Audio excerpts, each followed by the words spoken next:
Bem, amigos, estamos aqui no Gestão de Verdade, hoje trazendo Janaína Cunha para falar para vocês sobre cultura, projetos na área de cultura, desenvolvimento de carreira, o impacto disso no nosso PIB. Talvez uma das pessoas que eu mais admiro hoje nesse Brasil, por tudo que já deixou de legado, pelo que constrói. A gente não tem que construir coisas gigantescas, a gente tem que construir coisas que têm significado. E talvez essa seja a grande palavra que norteia o que a gente vai conversar aqui hoje, que é propósito. Janaína, se apresenta pra gente, conta um pouquinho da tua história. Olá, Rafael, é um prazer estar aqui. Primeiramente, quero agradecer a oportunidade, porque, de fato, é muito bom a gente ter esses momentos em que a gente pode falar da carreira, trocar, ampliar, né, e realmente agregar propósito e valor, não só no que a gente faz, mas ampliar e expandir isso, né, para os demais. Então, isso é muito bacana. Bom, eu sou Janaína Cunha, sou jornalista e gestora cultural há mais de 30 anos. E eu sempre lembro há mais de 30 anos porque é muito interessante. Assim, minha carreira começou como jornalista e a cultura sempre como um alicerce, né? E aí, várias experiências outras me levaram a muitas dimensões da cultura. Então, por exemplo, desde o meu início de carreira, eu agreguei hip hop com música clássica, música de concerto, com cultura de periferia, cultura urbana, mas também os espaços mais convencionais da cultura, para entender esse lugar multifacetado que é um Brasil muito plural, né?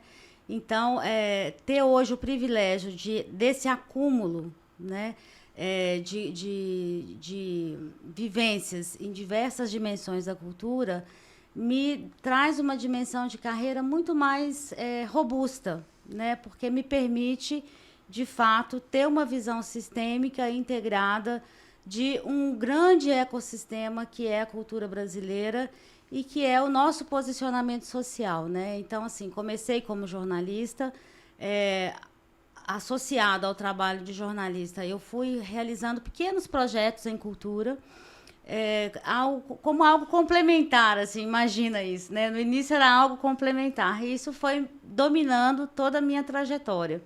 E aí, dentro de várias experiências no poder público, na iniciativa privada, como empreendedora, como gestora independente, tudo isso foi se afunilando, né, para esse momento que eu estou vivendo agora, que é um momento de dedicação integral e exclusiva aos negócios culturais.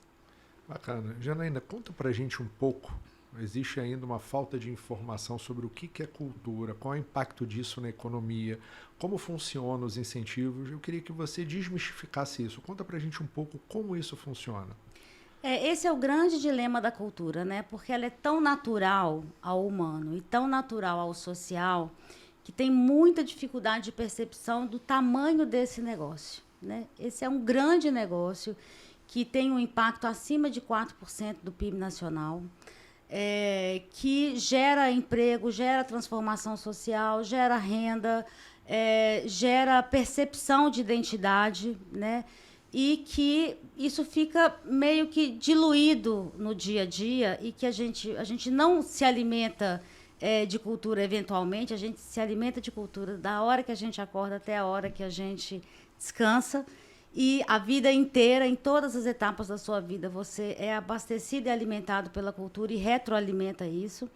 E isso se converte em um grande negócio que hoje continua sendo muito desapercebido, apesar de todos os grandes esforços nessa direção.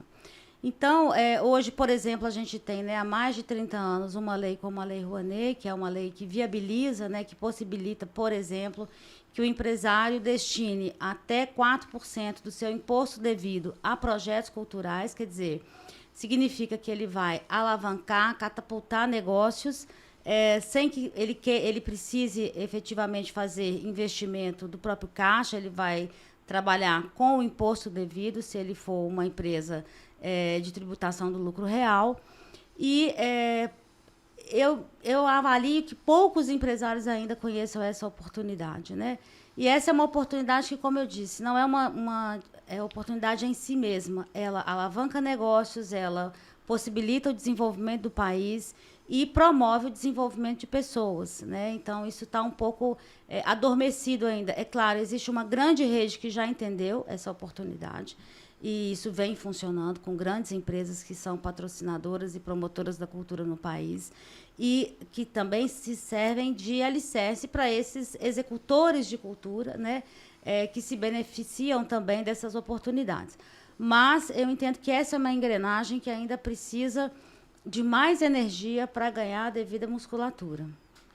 Conta pra gente como isso passou, como é que você migra, né, da sua carreira de jornalista para gestora na área de cultura, e como é que você percebe isso enquanto negócio? Porque quando a gente fala, por exemplo, de saúde, educação, cultura, muitas vezes a gente vai muito com o coração, né? Vai muito no propósito, vai muito naquilo que a gente acredita, e muitas vezes a gente tem dificuldade de transformar isso num número, porque no final do dia, se isso não for sustentável sob o ponto de vista econômico, claro que social sim, ambiental dependendo da interação que se tem, mas quando eu falo da sustentabilidade de forma geral, eu não posso perder dentro desse tripé o tripé econômico. Como é que foi essa tua migração para entender isso como negócio e posicionar isso de uma forma que ganhe profissionalização, que eu acho que esse é o grande passo que a gente vai dar aqui na nossa conversa de hoje. Sim, você traz um elemento muito interessante, Rafael, porque eu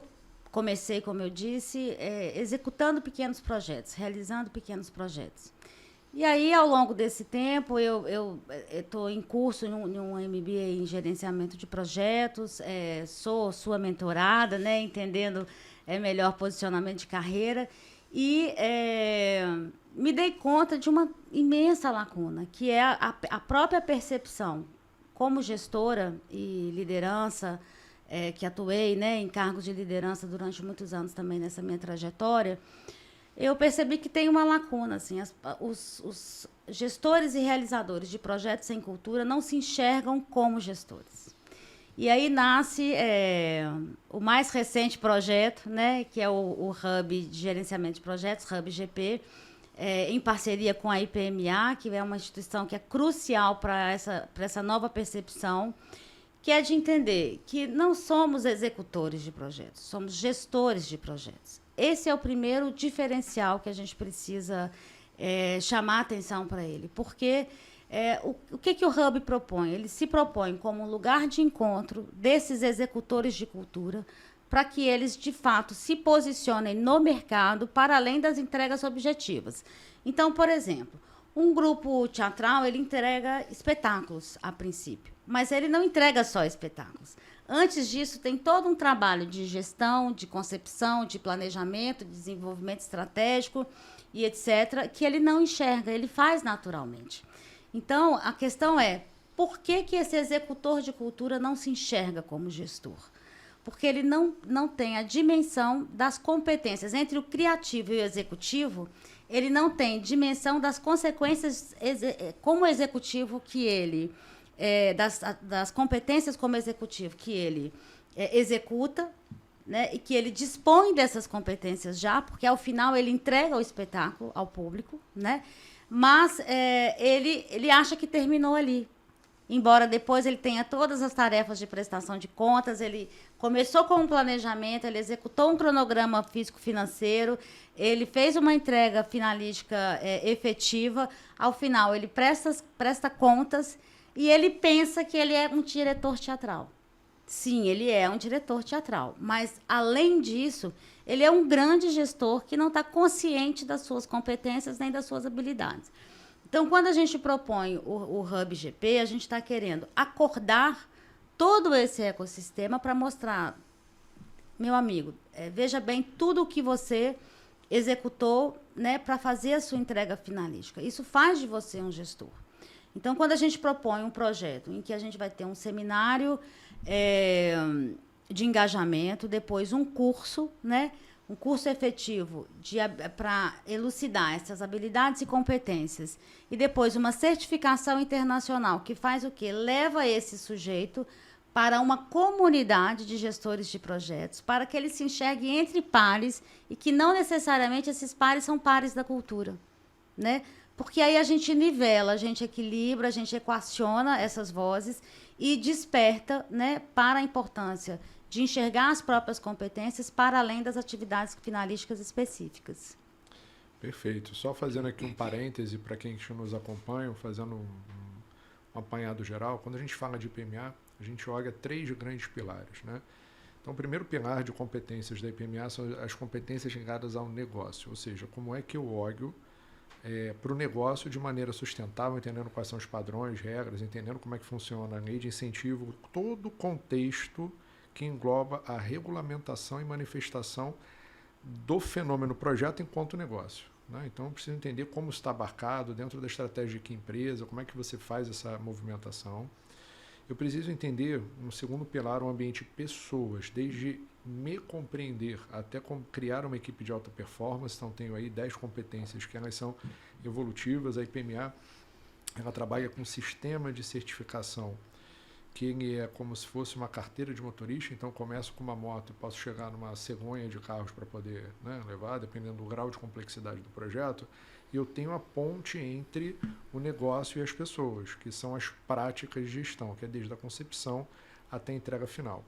É importante destacar para aqueles que estão nos ouvindo que a IPMA, a gestão de projetos de maneira geral, mas especificamente a IPMA, que tem sede na Suíça, foi a primeira associação de gerenciamento de projeto do mundo, trabalha com rastreabilidade da tomada de decisão.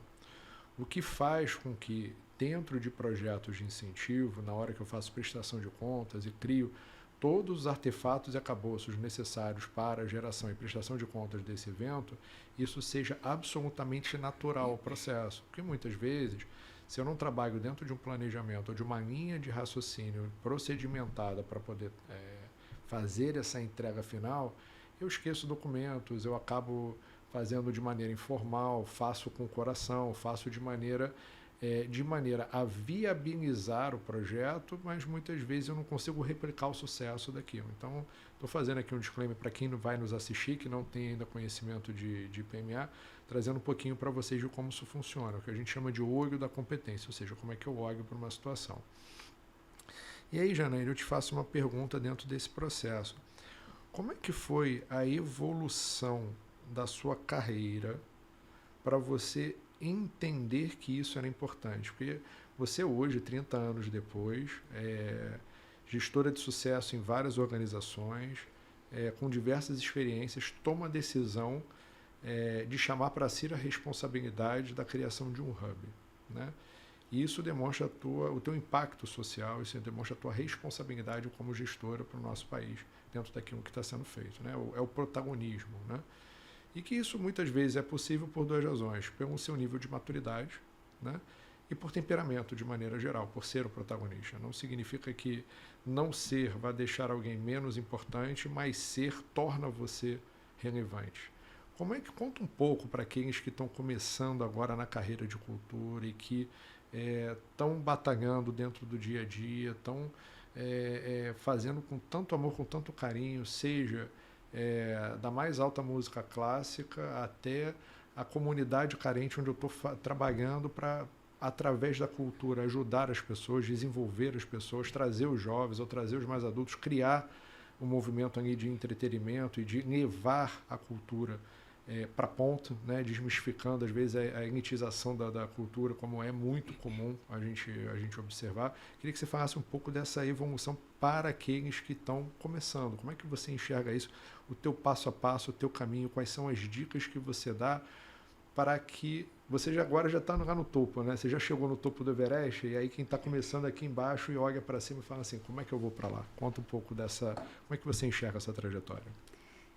Eu acho que a primeira coisa é se levar a sério, né? Assim, assim, comigo nasceu de uma percepção pessoal, de uma experiência primeiro pessoal, de falar assim, olha, porque o gestor cultural também, ele é muito observado assim, é aquele que vai passar o pires, que vai às empresas passar o pires e pedir a gentileza, né, de acreditar naquele projeto específico. Primeiro que, assim, não se trata disso, né? Não pode se tratar disso, porque quando você enxerga o impacto que a cultura tem para o desenvolvimento do país, né? E o impacto que a cultura tem para a transformação de vidas das pessoas, que sem também as vidas transformadas, a gente não fala de um país melhor em nenhuma dimensão, você se dá conta de que é preciso se levar a sério, assim, e mudar a própria postura, né? De não mais buscar as empresas ou os patrocinadores ou os investidores como quem está pedindo um favor, né? A gente está, na verdade, gerando oportunidade para aquele patrocinador, investidor, e tentando fazê-lo entender aquele negócio. Então, para você que está começando, né, na cultura, não pode de largada ter essa postura de que o seu possível patrocinador é alguém que te faz um favor. Não, é alguém que acredita neste negócio junto com você. E também ter a autocrítica de enxergar que assim, você não pode, como um negócio, conduzir de qualquer maneira. Não basta você estar no processo criativo de excelência e não entender que tem toda uma engrenagem de negócio gerencial, estratégico, que precisa ser observado. E aí eu volto à IPMA, assim, descobrir a IPMA para mim foi algo revelador, porque a IPMA traz mais do que ferramentas, né, templates, dicas, orientações, regrinhas.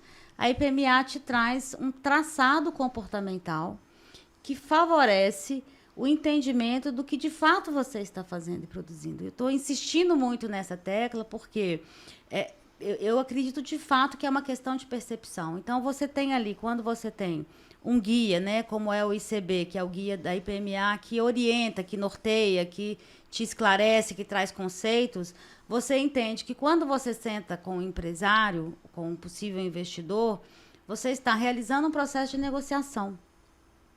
Você não está ali pedindo a ele um favor. E isso faz toda a diferença, porque quando você senta à mesa com essa postura, o seu interlocutor passa a acreditar em você. Porque ele sabe que você também sabe os dilemas que ele enfrenta. Porque essa não é uma decisão de coração. Essa é uma decisão estratégica. Né? A minha empresa estar ou não estar junto com esse projeto significa acreditar ou não acreditar naquela ação como uma alavanca para o desenvolvimento do país. Isso, falando de um projeto, pode parecer muito simplório, mas quando a gente diz de uma manifestação ou de um processo criativo e produtivo que está junto do sujeito, do momento que ele nasce até o final da sua vida, 24 horas, todos os dias, a gente se dá conta da escala que isso tem, né? Então, de fato, é muito ousado ser gestor cultural. É algo que transcende a ação pontual, né? E você precisa se enxergar dentro desse ecossistema. Senão você vai, todos os anos, começar o mesmo projeto, como a gente tem aí séries de festivais, séries de encontros, séries de espetáculos, que às vezes não passam disso pontualmente. Aí o gestor cultural precisa todo ano começar a sua tarefa novamente, sem se entender, sem se enxergar dentro de um ecossistema de fato em que várias pessoas estão fazendo aquilo junto com você. Então, a gente precisa atuar sistemicamente, de uma forma integrada, com propósito, com visão de negócio, para além da paixão que nos alimenta, porque isso é fato, né?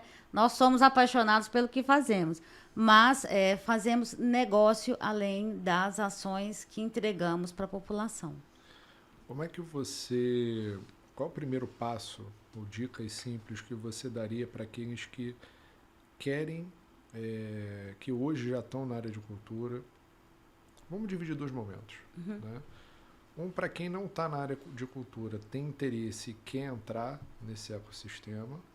E o segundo movimento é quem está, o que ele precisa fazer, quais são as competências de desenvolvimento, caminhos que ele pode seguir para ele conseguir sair de ser um organizador e passar a ser um gestor. Então vamos nesses dois momentos. Assim, quem é apaixonado pela cultura está ali, mas assim, não sei como começo. Como é que você enxerga isso? Entra numa comunidade de pessoas que são gestores. Como é que funciona essa entrada nesse mundo? Né? Essa é a primeira parte. Entre os criativos, né, as pessoas que estão criando espetáculos, ações, produtos culturais, enfim, já existe uma conexão muito grande. O que acontece é que, como o recurso é pequeno, as pessoas se enxergam muito mais como opositores do que parte de um mesmo desafio.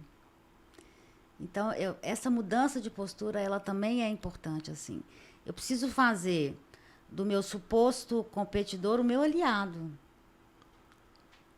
Então, se você tem, por exemplo, um festival de teatro, que são clássicos aqui no Brasil.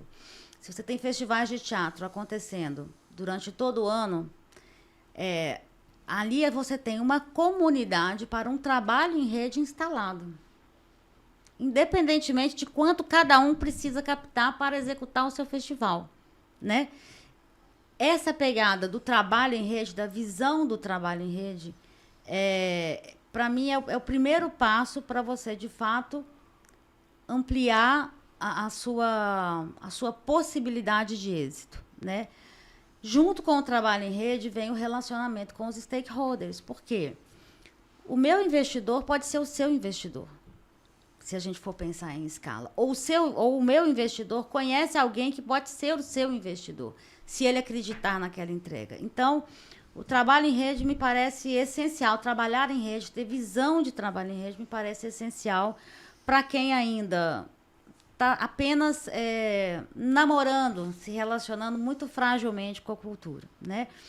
E entre as pessoas que querem começar a atuar na área de cultura, assim, ontem mesmo isso me aconteceu. Assim, me ligou alguém que faz atividades culturais numa comunidade, falou: olha, eu estou interessada em entrar nesse edital, o que você acha? Eu falei: o edital é sério. Mas, primeiramente, assim, você precisa entender se você atende aos requisitos. Porque as pessoas já começam assim. Quem quer começar já fala assim: ah, não, mas ninguém nunca vai acreditar em mim porque tem fulano que é maior do que eu, então vai preferir aprovar o projeto, a iniciativa daquele fulano que é maior do que eu, tem mais visibilidade, etc. Só que não é assim que funciona, tampouco é assim. O que acontece é que muitas vezes você está ingressando nessa rotina, não entende os requisitos, não atende aos requisitos, não persegue o que você precisa perseguir para atender aos requisitos e chega lá na ponta, o projeto não é aprovado, não porque esse projeto não é bom, mas porque aquele gestor não atendeu aos requisitos de documentação ou de comprovação, por exemplo, de atuação na área, etc. E aí ele se frustra. E aí ele desiste, e aí ele acha que tem mais vícios do que benefícios, entende? Então, um passo importante, e aí foi o que eu recomendei. Falei: olha, minha amiga, a primeira coisa é você entender se esse edital é para você, né? Se você atende ao que aquele edital específico demanda. A partir daí, eu estou aqui para ajudar, enfim, e os seus pares também poderão fazer isso, mas é preciso entender primeiro se você está dentro daquela lógica do que você está entrando para uma disputa de licitação, que na verdade é isso, né? Mas também sem a percepção do que isso significa e se você atende ou não os requisitos, fica muito difícil começar. Perfeito. E aí, você falou de fazer cursos, né? Você falou de se capacitar, a gente se conheceu, né, no MBA, você falou sobre mentoria. Como é que você enxerga a educação executiva nesse teu processo de amadurecimento e como você se enxerga no papel de mentora desses gestores culturais? Como é que você enxerga a necessidade disso? Como é que você enxerga? Porque existe também uma série de preconceitos ligados à mentoria. Tem gente que prefere fazer no braço do que estudar. Como é que você enxerga isso? Quais são as dicas que você pode dar ligadas a isso, já se posicionando, já como alguém que foi buscar um curso, né? Se capacitar, se desenvolver, já com carreira executiva avançada, já com uma experiência robusta e mesmo assim pela busca contínua da excelência, do aprendizado, do desenvolvimento. E como é que você enxerga a necessidade de mentoria em você não só fazendo mentoria, mas já se colocando no papel de mentora, como você acabou de citar nesse exemplo que você trouxe para a gente. Como é que você enxerga isso? O autodesenvolvimento, ele amplia a autopercepção de possibilidades, né? É fundamental. Então, assim, nunca a gente sabe tudo. Quanto mais a gente sabe, menos a gente sabe, porque mais a gente tem para aprender, porque você vai ampliando esse espectro e vai ampliando também a sua percepção de excelência, né? Nunca o que você entrega é tão bom assim o suficiente, né? Felizmente, assim, acho que eu tenho uma carreira que é progressiva E ela só é progressiva porque ela está vinculada à entrega mesmo, de fato, né? Então, assim, o que é demanda é missão cumprida. Missão dada, missão cumprida. Esse é o primeiro... o primeiro, é o básico que você precisa de autoexigência para, de fato, ter uma carreira progressiva. Agora, isso só dá certo, só acontece assim quando você está bem alicerçado, porque os conceitos eles se renovam. Estamos numa realidade absolutamente líquida, mutante, em que tudo se transforma, né? É o tal mundo VUCA, né, que a gente fala, mas hoje tem outras terminologias, enfim, tudo aponta para uma estabilidade frágil, uma realidade frágil, com sujeitos que estão lutando muito nessa fragilidade, né? Porque um adoecimento social muito grande, uma vida corporativa muito complexa e também adoecida, porque as pessoas vão perdendo a capacidade de se relacionar para além das entregas. Então, quando você vai para o campo conceitual, buscar se atualizar, né, do que tem de melhor no mercado, e, ao mesmo tempo, se dispõe num processo de mentoria a se relacionar com pares, com vivências diferentes, aprendizados diferentes, mas com propósitos convergentes, né, que de fato é contribuir para o desenvolvimento do país e contribuir para o desenvolvimento das pessoas, aí você fecha essa conta, né? Aí a fragilidade vira antifragilidade. Você vê força onde você tinha fraqueza. Você vê que, inclusive, onde você falha, ali é o seu principal ponto de desenvolvimento e de aprendizado. Então, é fundamental, assim, eu venho também, há bastante tempo, acompanhando alguns grupos, não só grupos artísticos, mas também grupos de atuação em cultura, por meio de movimentos. Tive uma experiência linda de gerenciamento de um centro de referência de juventudes, onde ali foi possível articular várias vozes, né, diferentes, completamente diferentes, mas que precisavam, numa realidade de um espaço cultural público, se relacionar. Então, assim, essa escuta ativa, essa oportunidade de você escutar o outro, trazer para a sua experiência, amadurecer e compartilhar o que você amadureceu para que isso também se retroalimente, eu acho que é o verdadeiro exercício da mentoria, né? Que eu tenho a possibilidade de ser sua mentorada e, ao mesmo tempo, compartilhar todo esse desenvolvimento com outros pares na cultura, e tem sido uma experiência fantástica também. É interessante trazer esse ponto da mentoria e focando nisso na área de cultura. Você ler sozinho, você compreender sozinho, você de alguma maneira ainda não ter experiência naquilo dali, o que o mentor faz com você? Ele vai fazer uma análise crítica, ele vai fazer as perguntas que você não se fez por não ter experiência ou por você não ter sido exposto àquela realidade. Então, o processo de aceleração que existe dentro daquilo que você faz é enorme, porque quando você passa por um processo, como é que é esse processo de desenvolvimento? Eu tenho conhecimento que eu aprendo no dia a dia, que é o conhecimento tácito, né? Então eu absorvo aquilo ali. Quando você vai para a sala de aula, eu tenho conhecimento explícito. Então eu tenho primeiro o know-how e depois o know-why. Então eu sei o que é e sei por que faço. Quando isso se junta e você ganha experiência, o que você vai fazer nesse processo de desenvolvimento, então você precisa do alicerce do conhecimento, como bem a Janaína colocou, você vai ter alguém trocar com alguém que já colocou aquilo dali diversas vezes em prática, em diversos cenários diferentes, com diversos resultados já comprovados, e aí você tem a oportunidade de aprender. Então é interessante para aqueles que estão nos ouvindo entenderem que a mentoria pode ser dentro de um processo pago ou não, pode ser dentro de um processo mais estruturado em grupo ou individual, mas é um processo que vocês podem buscar pessoas no entorno de vocês, e aqui eu recomendo fortemente a Janaína, que ela tem uma cabeça já formatada para isso, por ter a experiência de liderar múltiplos times, grandes times, em grandes organizações, para que você possa desenvolver e tirar essa ideia do papel, porque muitas vezes esse preconceito com a cultura no Brasil, ou essa falta, eu confesso a minha própria ignorância quando você trouxe o Hub, né? Assim, não sabia exatamente como funcionava. E me coloquei bastante vulnerável no processo de aprendizado para entender como é que funciona, para a gente poder apoiar esse como PMA.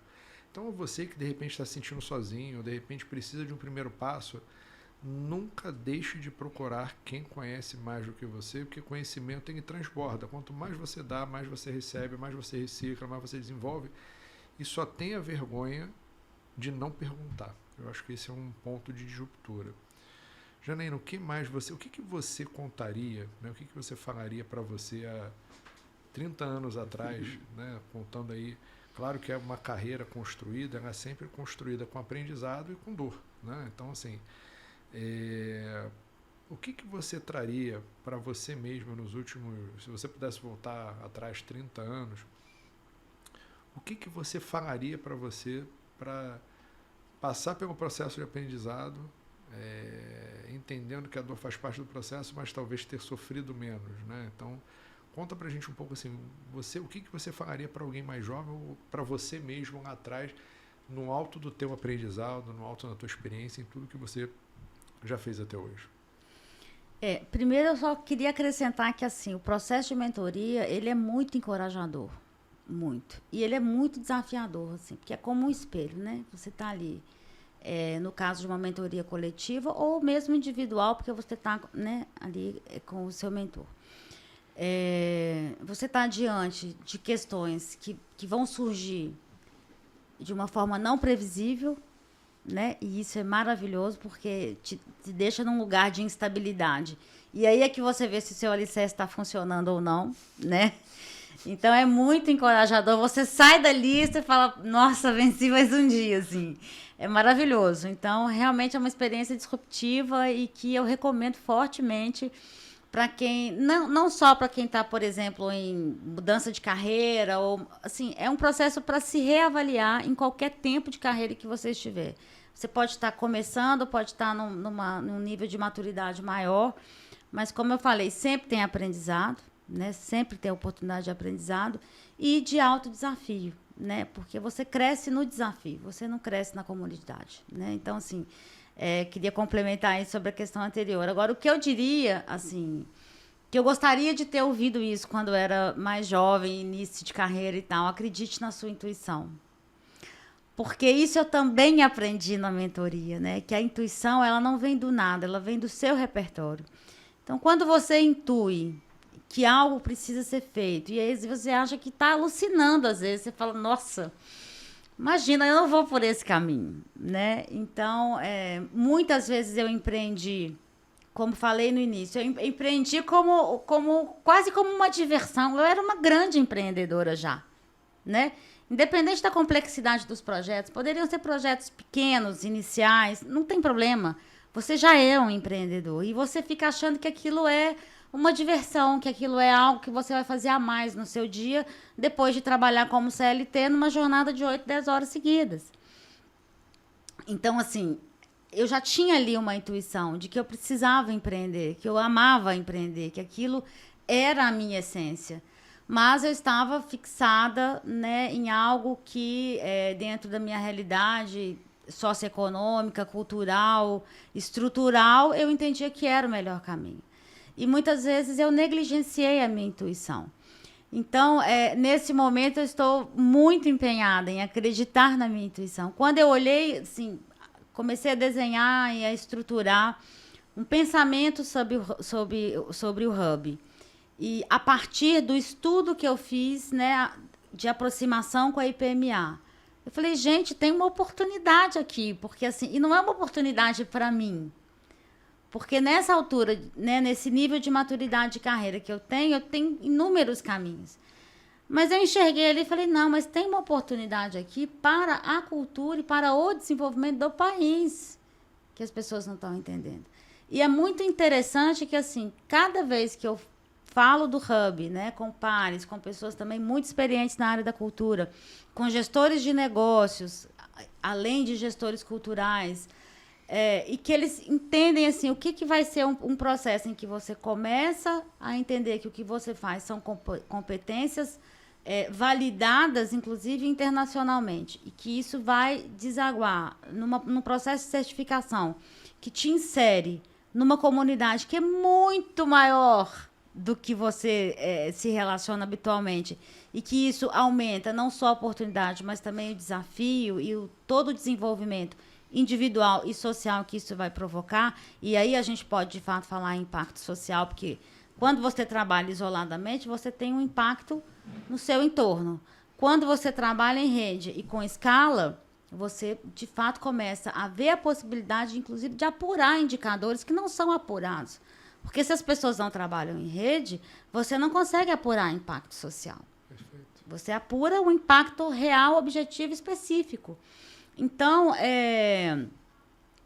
para mim, acreditar na intuição é permitir iluminar o seu pensamento. Não é outra coisa, assim. Então, se eu tivesse que dizer alguma coisa a mim mesma lá atrás, eu diria isso, como estou dizendo agora, e digo a todos que estão ouvindo aqui esse podcast, acredite na sua intuição, vai dar certo. Você vai fazer agora, vamos fazer um teste aqui ao vivo. Ai, meu Deus. Um pitch para quem que estão aqui, um pitch de venda do que é o Hub, para quem que estão aqui nos ouvindo, para você empresário, para você que é executivo dentro de uma empresa. Janaína, conta o que é o Hub, o que se propõe a fazer, qual é o benefício que gera. A gente aproveita essa oportunidade para que a gente possa levar esse conhecimento, essa visão do impacto social para essas organizações através da cultura. Maravilha. O Hub, ele é, como falei, inicialmente ele é um projeto que está estruturado em 3 entregas específicas. A primeira entrega é um grande seminário de engajamento em que a gente vai receber os principais gestores e lideranças culturais e também, fisicamente, também transmitir, fazer uma transmissão ao vivo desse seminário, um pouco para trazer essas ideias, né? IPMA mostrando para esse universo o que é o gerenciamento de projetos e como é que a cultura se insere nesse contexto. Então, a gente começa o Hub com essa ação. A segunda ação é o curso específico, é um curso de 4 meses que será oferecido para 50 inscritos, que serão escolhidos a partir de critérios técnicos, né, assim, de atuação na área cultural e de não oportunidade de ter tido essa experiência anteriormente. Então, serão 50 participantes durante 4 meses que terão acesso a todo esse conteúdo do ICB4, que é o grande guia da IPMA, né? E, ao final, esses 50 participantes serão submetidos a uma prova, né, de certificação, e a gente espera ter 100% de certificação, né, que seja um processo bonito, mas, de fato, efetivo para todos os participantes. Uma certificação internacional que, como disse, os insere num contexto de gerenciamento de projetos. Quando você, empresário, você investidor, você patrocinador, você executivo de uma grande empresa, se abre para essa oportunidade de estar junto com a IPMA e com a gestão cultural na implementação desse projeto, você está contribuindo para esse projeto, mas você está fazendo muito mais do que isso. Você está desenvolvendo o mercado. Inclusive, é uma meta do Ministério da Cultura, né, o aprimoramento da formação dos gestores culturais. Isso é meta de política pública. Por quê? Porque a gestão cultural hoje ela está circunscrita a um universo de inscrição em editais. Né? Então, você é um bom elaborador de projetos e participação em editais ou não. E existe esse grande desafio nacional de ampliar essa visão, de ampliar essa perspectiva. Então, quando uma empresa vem junto conosco no Hub, ela está contribuindo para um grande processo de formação, que o Hub vai ser uma pequena semente, porque a partir daí a gente tem pelo menos 50 multiplicadores de uma nova visão para a cultura. Não é uma visão melhor nem pior, é uma visão mais qualificada para o desenvolvimento do setor e, consequentemente, para o desenvolvimento do país. Janaína, o que você quer deixar de recado para aqueles que estão aqui nos ouvindo, para a gente deixar isso para a posteridade? O que você gostaria de falar, recomendar, colocar para fora teu coração, para aqueles que nos assistem se encorajem a seguir a intuição, a seguir os sonhos, a de fato, é muito confortável, né? É muito confortável quando a gente se apequena dentro da caixinha que botaram a gente, né? E o Jung tem uma frase que eu gosto muito, né? É melhor você descobrir quem você é, senão o mundo vai dizer quem você é e certamente não será o melhor para você, né?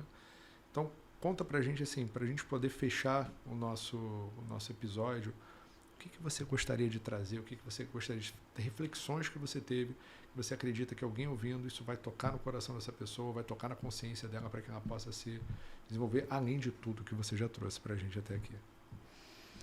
Eu acho que tem uma palavra-chave aí de toda essa conversa que é o acreditar, né? Assim, a gente precisa acreditar, a gente precisa trabalhar numa lógica de que muitas vezes, por exemplo, você está interagindo com a rede social, você quer aquilo que está na rede social. Você está interagindo dentro de uma instituição, você quer o topo da instituição.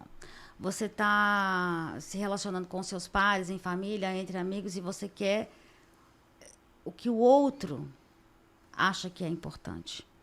E você precisa começar a, primeiro, se autocentrar para entender o que eu quero, né? E depois compartilhar. Porque também não adianta o querer só para si. O querer só para si, ele não te leva a lugar nenhum. Então, assim, mas primeiro você tem que ter a dimensão e acreditar no que você quer, além da sua intuição, no que você deseja, que você é possível, né? Assim, que o seu projeto é possível. Eu sempre brinco assim, ó, decidi fazer de mim mesmo o meu primeiro projeto, né? Que tem um início, um meio e um fim, mas tem um propósito, tem um planejamento estratégico vinculado a ele, eu tenho as minhas metas, mas eu também tenho os meus desvios, eu faço a minha gestão de risco e tá tudo bem. E ao final, assim, quando você acredita, tá tudo bem, independentemente de qual for o resultado, porque o resultado, ele é o processo, ele não é onde você chega, né? Então, quando você se dispõe ao processo, acreditando, né? Porque se você também não acredita, seu passo fica frágil. E é por isso que as pessoas ficam tão sensíveis. É por isso que as pessoas têm medo de gentileza, por exemplo. Por que você precisa ser rude para entender, para se entender como alguém confiável? Ou alguém respeitável? Eu acho que é absolutamente o inverso, né? A gentileza, ela não é fraqueza, ela é, na verdade, o seu maior esteio. Porque, assim, sem gentileza, você não acessa o outro e não se deixa acessar. E se é uma vida, assim, restrita a trocas, é muito pouco, a gente pode muito mais. Então, assim, é acreditar no poder da gentileza, no poder da troca, no poder da experiência, na oportunidade de fazer junto, de construir junto e de que a gente pode chegar junto em lugares inimagináveis, desde que a gente acredite que isso é possível. Muito bacana, Janaína. Eu te agradeço demais por esse episódio, talvez um dos mais emocionantes, mais poderosos que a gente fez até aqui no momento. E só tenho que te agradecer. Muito obrigado. Muito obrigada, Rafael. E vamos todos juntos, né, na missão do Hub. Sempre. Forte abraço.